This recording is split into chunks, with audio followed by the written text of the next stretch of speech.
Sebagai kelanjutan dari realisasi program presisi Kapolri di bidang transformasi organisasi, pada akhir Februari 2024, proses penguatan fungsi pemberantasan korupsi melalui pembentukan Kortas Tipikor dimulai kembali. Pembahasan melibatkan Srena Polri, Kemenpan RB, Kemenkumham, Kementerian Keuangan, Sekretariat Negara dan stakeholder lainnya.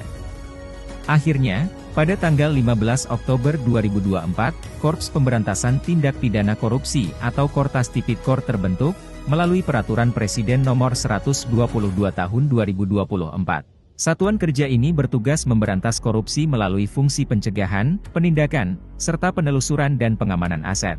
Melalui fungsi di bidang pencegahan, penindakan, serta penelusuran dan pengamanan aset, Korps Pemberantasan Tindak Pidana Korupsi Polri siap bekerja sama dan berkolaborasi dengan pemangku kepentingan lain dalam mewujudkan Indonesia yang bebas dari korupsi.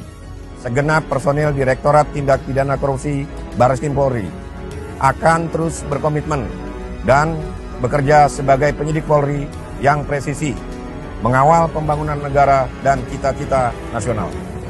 Terima kasih Bapak Kapolri Jenderal Polisi Listio Sigit Prabowo akan terus membentuknya Korps Pemberantasan Tindak Pidana Korupsi.